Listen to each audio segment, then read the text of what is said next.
ஆணி பாய்ந்திட கிரீடமுள்களில் பின்னி சூடிட இரத்த வெள்ளத்தில் கர்த்தர் தொங்கினார். இதை காணும் உள்ளம் தாங்குமோ? இதை காணும் உள்ளம் தாங்குமோ?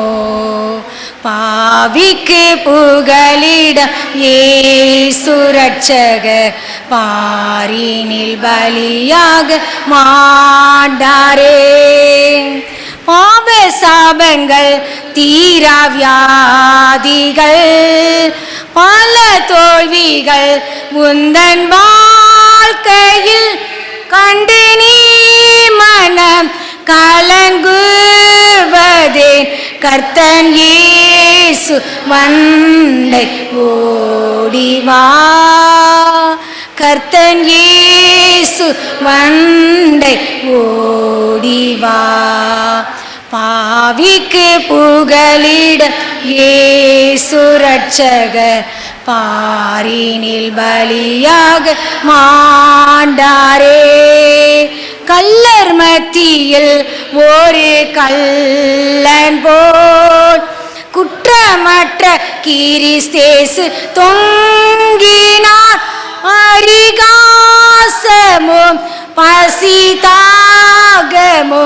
படுகாயமும் அடைந்தாரே. படுகாயமும் அடைந்தாரே. பாவிக்கு புகலிட இயேசு ரட்சகர் பாரினி பலியாக மாண்டாரே. நன்றி தகப்பனே. இந்த இடம் முழுவதிலும் கல்வாரி ரத்தத்தை நாங்கள் தெளித்திருக்கிறோம் ஏசப்பா. எங்கள் ஒவ்வொருவர் மேலும் பரிசுத்த ரத்தத்தின் பெருந்துளிகள் விழுந்ததற்காய் நாங்கள் நன்றி செலுத்துகிறோம் சாமி. ஆபேலின் ரத்தம் பேசினதை பார்க்கிறோம். நன்மையானவைகளை பேசுகிற பரிசுத்த ரத்தத்திடத்துக்கு எங்களை கொண்டு வந்து சேர்த்ததற்காய் நாங்கள் நன்றி செலுத்துகிறோம் சாமி. எங்கள் மனசாட்சியை செத்த கிரியைகள சுத்திகரிக்கிற பரிசுத்த ரத்தத்தை நாங்கள் வணங்குகிறோம் ஐயா. இயேசு கிறிஸ்துவின் ரத்தம் எங்கள் ஒவ்வொருவருடைய சகல பாவங்களையும் ஒரு விசையாய் கழுவி சுத்திகரிக்கட்டு நாங்கள் ஜெபிக்கிறோம் ஏசப்பா. எப்பொழுதும் ஆண்டவரே ஏதோ ஒரு கடமைக்கு வார்த்தைகளை தியானித்து போய்விட்டவர்களாய் அல்ல ஆண்டவரே. ஒரு மெய்யான மனம் திரும்புதல் எங்கள் ஒவ்வொருவர் வாழ்க்கையில நீங்க எதிர்பார்க்கிறீங்க ஏசப்பா. ஜீவனுக்கு ஏதுவான மனம் திரும்புதலை ஆவியானவர் அருளி செய்ய வேண்டும் என்று ஜெபிக்கிறோம். என் பிரமாணத்தை ஜனங்களின் வெளிச்சமாக ஸ்தாபிப்பேன் சொன்னீங்களே. உடைய வசனம் எங்கள் கால்களுக்கு தீபமும் எங்கள் பாதைக்கு வெளிச்சமாய் மாறட்டும் ஏசப்பா. உடைய வேதத்தில் உள்ள அதிசயங்களை நாங்கள் பார்க்கும்படிக்கு எங்கள் ஒவ்வொருவருடைய கண்களை திறந்தருளும். அடியார்களை மறைத்து நீர் வெளிப்படுவீராக. ஆலை ஆராதனை ஆரம்பம் முதல் முடிவு வரை 7 வார்த்தைகளை தியானிக்கும் பொழுதும் ஒவ்வொருவர் மேலும் உடைய மகிமையான அபிஷேகம் கடந்து வரும்படியாக நாங்கள் ஜெபிக்கிறோம். ஒரு விசையா எங்கள் தலையை உடைய எண்ணெயினால் அபிஷேகம் அணிவீராக. பரிசுத்த தைலத்தினால் அபிஷேகம் அணிவீராக. நான் உங்களுக்கு சொல்லுகிற வசனங்கள் ஆவியாயும் ஜீவனாயும் இருக்கிறதுன்னு சொன்னீங்களே ஏசப்பா. வார்த்தை வாழ்க்கையாய் மாறட்டும் ஏசப்பா. சகல கனமும் துதியும் மகிமையும் நமக்கு ஒருவருக்கே செலுத்துகிறோம். கர்த்தராய் இயேசு கிறிஸ்துவின் நாமத்தினாலே ஜெபித்து ஜெயமடிக்கிறோம் பிதாவே. ஆமேன் ஆமேன். தேவனுடைய வார்த்தைக்கு நேராய் நாம் கடந்து செல்லலாம். பரிசுத்த லூக்கா எழுதின சுவிசேஷம் 23ஆம் அதிகாரம் 34ஆம் வசனம். அப்பொழுது இயேசு, பிதாவே இவர்களுக்கு மன்னியும்,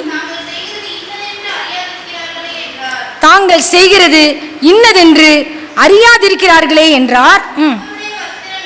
அவருடைய வஸ்திரங்களை அவர்கள் பங்கிட்டு சீட்டு போட்டார்கள். அதுக்கு முந்தின வசனம், கபாலஸ்தலம் என்று சொல்லப்பட்ட இடத்தில் அவர்கள் சேர்ந்த பொழுது அங்கே அவரையும் அவருடைய வலது பக்கத்தில் ஒரு குற்றவாளியையும் அவருடைய இடது பக்கத்தில் ஒரு குற்றவாளியையும் சிலுவைகளில் அறைந்தார்கள். கபாலஸ்தலம் என்று சொல்லப்பட்ட இடத்திலே ஏசப்பாவையும் 2 கள்ளர்களை என்ன செய்கிறாங்க, கொண்டு போகிறாங்க. கபாலஸ்தலம்னா என்ன அர்த்தம்? மண்டை ஓடுன்னு சொல்லப்பட்ட இடம். அதில் சொல்லப்பட்டிருக்கு, அவருடைய வலது பக்கத்தில் ஒரு குற்றவாளி, அவருடைய இடது பக்கத்தில் ஒரு குற்றவாளி, நடுவில் பாவமறியாத ஏசப்பா சிலுவையில் அறையப்பட்டாங்க. 3 பேர் சிலுவையில் அறையப்படுறாங்க. வலது பக்கத்தில் இருக்கிற அந்த கல்லனுக்கு பெயர் என்ன தெரியுமா? டிஸ்மாஸ். போன்ற பிரதர் சொன்னாங்கல்ல, டிஸ்மாஸ். லெஃப்ட் சைடில் உள்ளவனுக்கு கெஸ்டஸ்ன்னு சொல்லப்பட்டிருக்கு, நடுவில் ஏசப்பா. அக்கிரமக்காரரில் ஒருவராக அவர் எண்ணப்பட்டார் என்கிற வேத வார்த்தை நிறைவேறுதலாக இது நடந்துச்சு. ஏசாயா தீர்க்கதரிசியின் புஸ்தகம் 53ஆம் அதிகாரம் 12ஆம் வசனம்.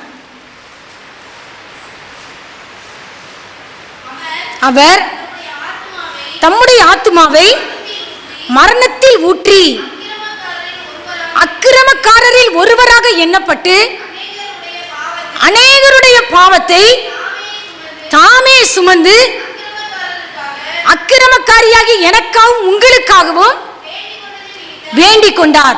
அக்கிரமக்காரரில் ஒருவராக எண்ணப்பட்டார் கர்த்தர். நம்முடைய அக்கிரமங்களை சுமந்த கர்த்தர், நம்முடைய சாபங்களை சுமந்த கர்த்தர், நம்முடைய நோய்களை சுமந்த கர்த்தர், நம்முடைய நிந்தைகளை சுமந்த கர்த்தர், நம்முடைய பாடுகளை சிலுவையிலே சுமந்த கர்த்தர். நம்முடைய அக்கிரமங்களை எல்லாம் சிலுவையிலே சுமந்தாங்க. யோவான் ஸ்நானகன் சொல்லும் பொழுது ஏசப்பா பத்தி, இதோ உலகத்தின் பாவங்களை சுமந்து தீர்க்கிற தேவாட்டுக்குட்டி, சுமந்து தீர்க்கிறேன்னு சொல்லப்பட்டிருக்கு. சுமந்து தீர்த்தார். ஹல்லேலூயா. நம்முடைய ஒவ்வொருத்தருடைய அக்கிரமத்தை கர்த்தர் சுமந்து தீர்த்தார். நம்ம குட்டி பிள்ளைங்க சேட்டை பண்றது நம்மளால என்ன செய்ய முடியல, தாங்க முடியல. நான் பண்ற சேட்டை எங்க அம்மாவால தாங்க முடியாது. நான் அப்படி ஒவ்வொருத்தர் சேட்டையும், உலகத்துல அத்தனை பேருடைய அக்கிரமங்களும் அப்பா மேல வந்து விழுந்துச்சு. அக்கிரமக்காரர் ஆகிய நம் ஒவ்வொருத்தருக்கா ஒரு பிதாவாகிய தேவனிடத்துல பரிந்து பேசினார், வேண்டிக் கொண்டார். நம்முடைய பாவங்களை நிவர்த்தி செய்கிற கிருபாதாரபடி அவரே நம்முடைய பாவங்களை மாத்திரமல்ல, சர்வலோகத்தின் பாவங்களையும் நிவர்த்தி செய்கிற கிருபாதாரபடியாக வெளிப்பட்டார். நமக்கு பாவம் இல்லை என்போமானால் நம்மை நாமே வஞ்சிக்கிறவர்களாக இருப்போம், சத்தியம் நமக்குள் இராது. நீதிமொழிகள் 28:13 என்ன கூறுகிறது? தன் பாவங்களை மறைக்கிறவன் வாழ்வடைய மாட்டான், அவைகளை அறிக்கை செய்து விட்டு விடுகிறவனோ இரக்கம் பெறுவான். எல்லாருமே பாவிகள் தான்ப்பா. நம்ம யாரையுமே கை நீட்டி சொல்றவங்களுக்கு யாருமே பாத்திரவான் கிடையாது. நான் லிங்கப்பட்டிக்கு எதிர்பாராம பாஸ்டர் கூப்பிட்டார். இப்போ நான் சரின்னு சொல்லிட்டு சரி ஓகேன்னு சொல்லிட்டோம். போனால் அங்கே கொஞ்சம் பேர் லேட்டாக வந்துட்டாங்க. பாஸ்டர் யாரையுமே உள்ளே வரவிடக்கூடாதுன்னு சொல்கிறார். கொஞ்சம் பேர் தான் இருக்காங்க. நான் பாஸ்டர் ப்ளீஸ் பாஸ்டர் மன்னிச்சிருவோம், ஏசப்பா இந்த நாளில் ஆண்டர் மன்னிச்சிட்டார், நம்ம எல்லாரையுமே மன்னிச்சிட்டார், இன்னைக்கு ஒரு நாள் எனக்காக மன்னிப்பு சொல்லுங்க அப்படின்னோடனே சிஸ்டர் சொல்கிறாங்கன்னு சொல்லி அவங்க எல்லாரையும் இப்போ அதுக்கடுத்து உள்ளே விட்டாங்க.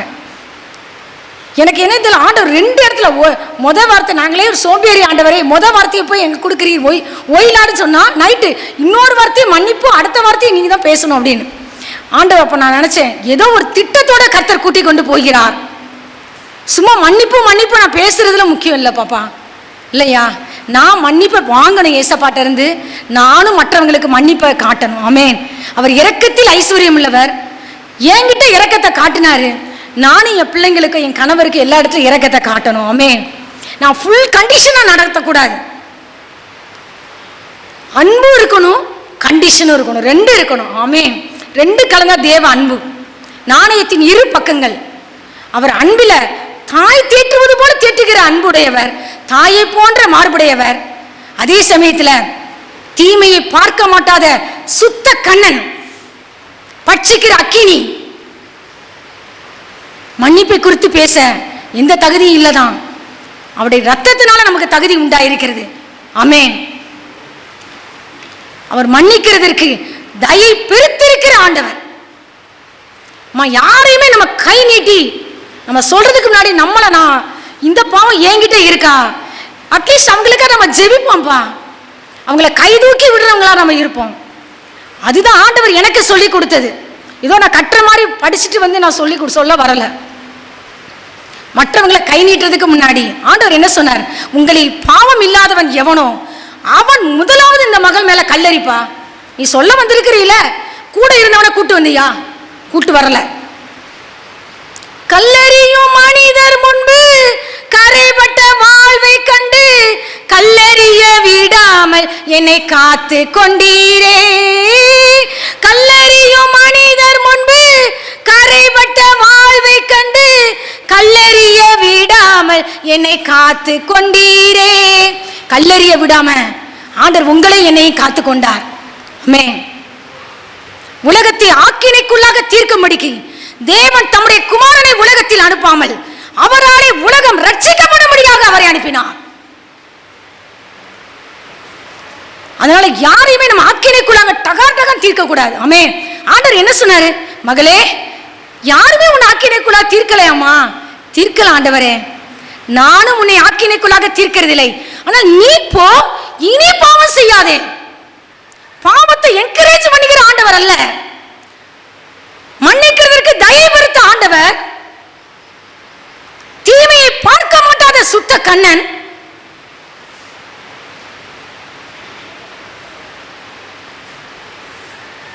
நியாய தீர்ப்புக்கு முன்பாக இரக்க மேன்மை பாராட்டும் ஆண்டவர் என்ன சொன்னார்? பிதாவே, இவர்களுக்கு மன்னியும் ஆண்டவரே, தாங்கள் செய்கிறது இன்னதென்று அறியாதிருக்கிறார்களே. அறியாம செய்யறாங்கப்பா. நம்ம பிள்ளைங்களை மன்னிக்கிறோமா? நம்ம கணவரை மன்னிக்கிறோமா? டக்கு டக்கு நம்ம நியாயம் தீர்த்துறோம். நீ மற்றவர்களை குற்றவாளிகள் என்று நீங்கள் குற்றவாளிகள் என்று தீர்க்கப்படாதபடிக்கு மற்றவர்களை குற்றவாளிகள் என்று தீர்க்காதே. நீ எந்த அளவினால் அழைக்கிறாயோ அந்த அளவினால் உனக்கு அழைக்கப்படும். நான் அம்மா அப்பாவை கனம் பண்ணி நான் பிரசங்கம் பண்ணிடலாம். நான் கனம் பண்றேனா? நான் மன்னிங்கப்பா ஏசப்பா சொல்லியிருக்காங்க, நான் மன்னிச்சிருக்கிறேனா? என்னை நான் கொஸ்டின் பண்ணணும். என் அக்கிரமத்தை எவ்வளவு மன்னிச்சார் ஆண்டவர். பயங்கரமான குழியிலும் உளையான சேற்றிலும் இருந்து என்னை உன்னை தூக்கி எடுத்தாரே. என் கால்களை கண்மலையின் மேல் நிறுத்தினாரே. அந்த அன்மை மறக்கலாமா? என் அடிகளை உறுதிப்படுத்தி நமது தேவனை துதிக்கும் புது பாட்டை எங்கள் வாயிலும் உன் வாயிலும் கொடுத்தாரே. அநேகர் அதை கண்டு பயந்து கர்த்தரை நம்புவார்கள். மன்னிக்கிறதற்கு தயவுபடுத்த ஆண்டவர் அநேகருக்கு மன்னிப்பை வழங்கினார். திமிர்வாத காரனை பார்த்தவுடன் ஆண்டவர் சொன்னார், பாவத்தினாலதான் வந்ததுன்னு சொல்லி, மகனே திடன்கொள், உன் பாவங்கள் உனக்கு மன்னிக்கப்பட்டது. முதல் நோயிலிருந்து ஆண்டவர் விடுதலை கொடுக்கிறது ஈஸி, ஒரு செகண்ட் தான். ஆனா நோயிலிருந்து விடுதலை கொடுத்துட்டு போயிடலாம். நீ நித்திய ஜீவனை சுதந்திரிக்க முடியாது. உன் அக்கிரமங்கள் மன்னிக்கப்பட்டாதான், நீ பாவ மன்னிப்பு நிச்சயத்தை பெற்றுக் கொண்டாதான் அந்த பரலோக ராஜ்யத்துக்குள்ள நீங்களும் நானும் என்டர் ஆக முடியும். ஹல்லேலூயா. மகனே திடன்கொள், உன் பாவங்கள் உனக்கு மன்னிக்கப்பட்டது. அதுக்கடுத்து இவங்களாம் தேவதூஷணம் சொல்றான்னு சொல்லி வேத பாரகெல்லாம் சொன்ன உடனே ஆண்டவர் சொன்னார், எழுந்து நடவென்று உனக்கு சொல்கிறேன். பாவங்களை மன்னிக்க மனுஷகுமாரனுக்கு அதிகாரம் உண்டு என்பதை நீங்கள் அறிய வேண்டும். வானத்திலும் பூமியிலும் சகல அதிகாரத்தை உடைய கர்த்தர் நம்முடைய கர்த்தர். ஹல்லேலூயா. இயற்கையின் மேல் அதிகாரம், அந்த அதிகாரத்தை உடைய கர்த்தர் என்கிட்டே அதிகாரம் கொடுத்திருக்கிறார். இதோ சர்ப்பங்களை மிதிக்கவும் தேள்களை மிதிக்கவும் சத்துருவினுடைய சகல வல்லமைகளை மேற்கொள்ளவும் நான் உங்களுக்கு அதிகாரம் கொடுத்திருக்கிறேன். ஒன்று உங்களை சேதப்படுத்த மாட்டாது. நீ மன்னிப்பாயா? நான் உனக்கு இறங்கினது போல நீயும் உன் உடன் வேலைக்காரனுக்கு இறங்க வேண்டாமோ? என் அக்கிரமத்தெல்லாம் ஆண்டவர் மன்னிச்சாரு.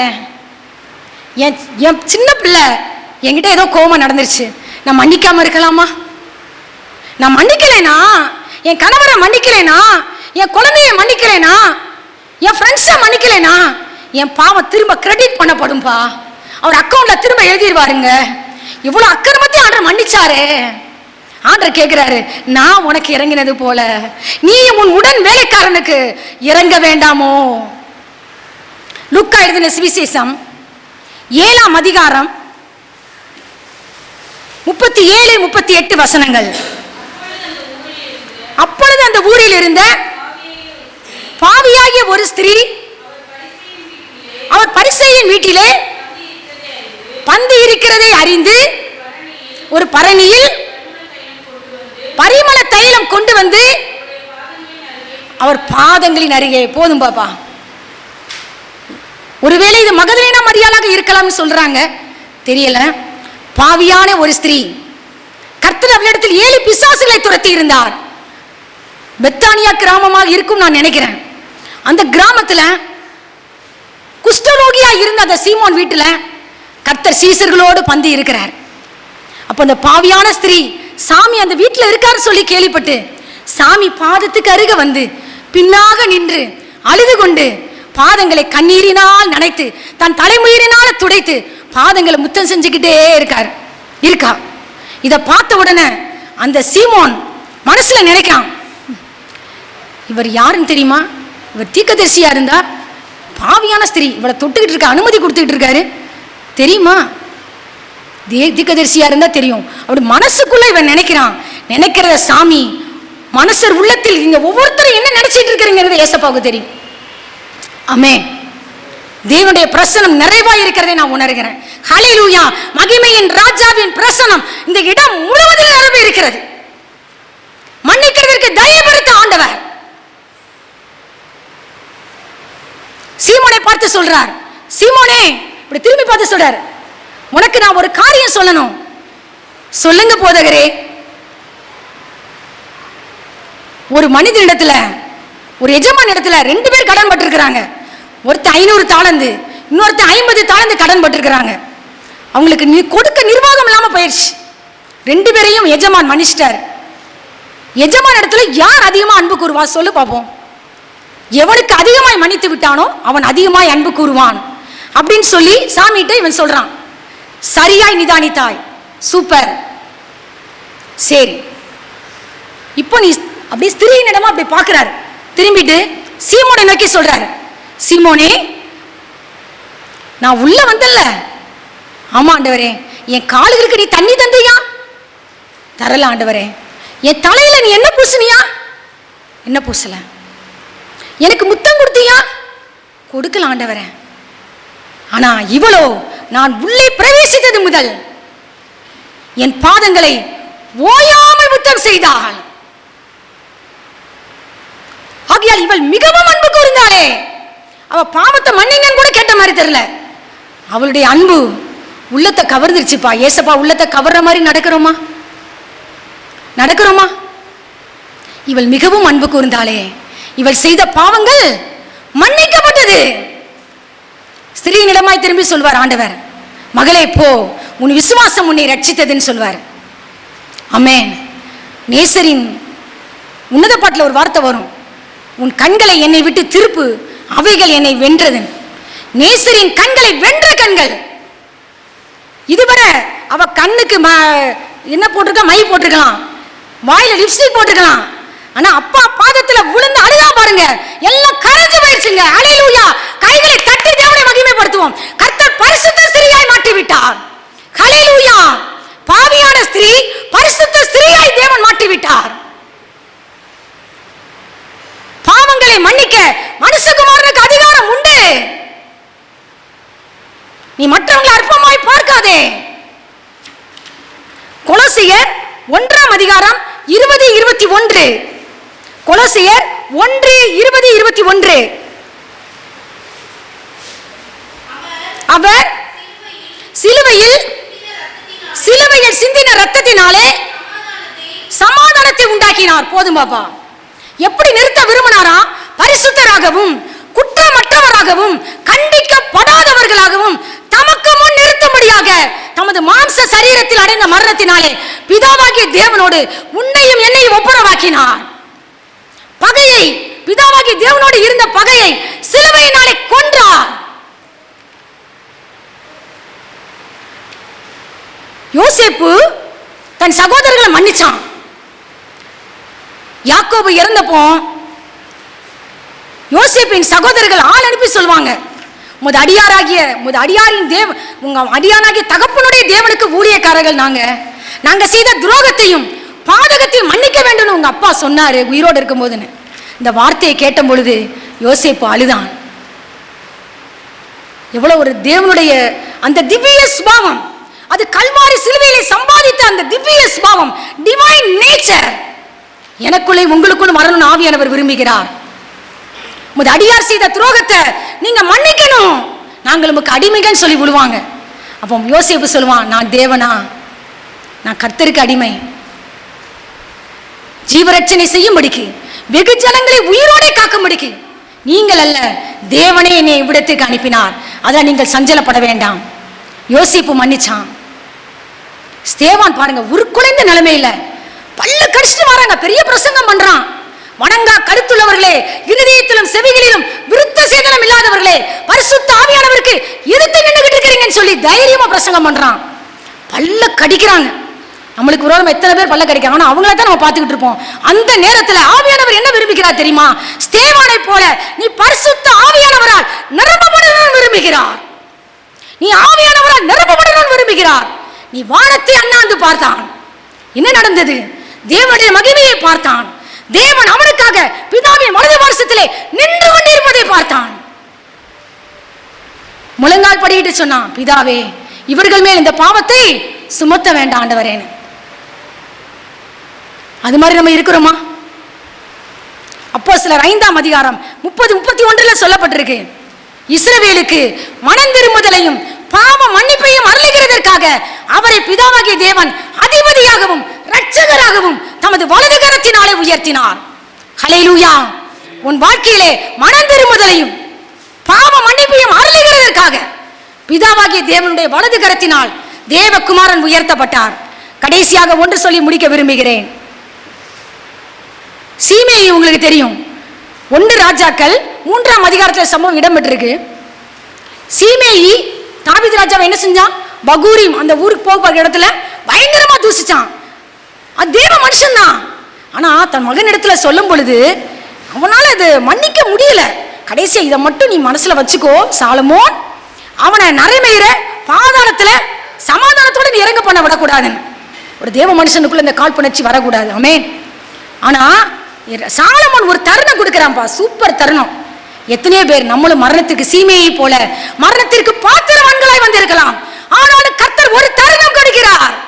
சீமைக்கு கொடுத்தது போல நீ எருசலேமில் வீட்டை கட்டணும், நீ சாகங்களுக்கு இங்கதான் இருக்கணும். தேவன் தங்குகிற இந்த மகாராஜாவின் நகரத்துல நீ தங்கி இருக்கணும். இந்த இடத்தை விட்டு நீ போயிடக்கூடாதுன்னு. இது ஒரு சின்ன கண்டிஷன் கீழ்ப்படிய முடியாம போயிட்டானே அவன். இதுக்கு நீ கீழ்ப்படிஞ்சேனா நீ மரணத்திலிருந்து தப்பு வைக்கப்படலாம். கடைசியாக அந்த கட்டளைக்கு சீமையின் வேலைக்காரர்கள் 3 வருஷத்துல தப்பிச்சு போயிட்டாங்க. வேலைக்காரரை கண்டுபிடிக்கிறதுக்காக ஆள் அனுப்பிட்டான். ஐயா இவன் போயிட்டான். ராஜா என்ன கட்டளை கொடுத்தாரு? எருசலேமை விட்டு நீ போக கூடாது. எருசலேம்ங்கிறது யாருடைய நகரம்? தேவன் தங்கி இருக்கிற மகாராஜாவின் நகரம். தேவனுடைய பாதப்படி அந்த மகாராஜா நகரத்தை விட்டு கர்த்தருடைய பாதத்தை விட்டு நீ போலாமா? உன் வேலைக்காரன் போனா இன்னொரு வேலைக்காரன் உனக்கு கிடைக்காதா?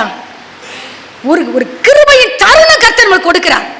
நீங்களே நானும் மரணத்திற்கு பாத்திரவான்களாம இருக்கலாம், ஆனாலும் கர்த்தர் நமக்கா உங்களுக்கு மரணத்தை ருசி பார்த்த கர்த்தர் கிருபையாய் தருணம் கொடுக்கிறார். அவருடைய கட்டளைக்கு நம்ம கீழ்ப்படியணும். அவன் அது கட்டளைக்கு கீழ்ப்படியல, கடைசியில் அவன் கொலை செய்யப்பட்டான். சாலமோன் கூப்பிட்டு சொன்னான், நீ ராஜாவின் கட்டளையும் தேவனுடைய ஆணையையும் நீ மீறுகிறது என்ன? மீறிட்டான், இழந்து போயிட்டான். நம்ம அப்படி இருக்கக்கூடாதுன்னு ஆவியானவர் விரும்புகிறார். தலைகளை தாழ்த்தி ஜெபம் செய்வோமா?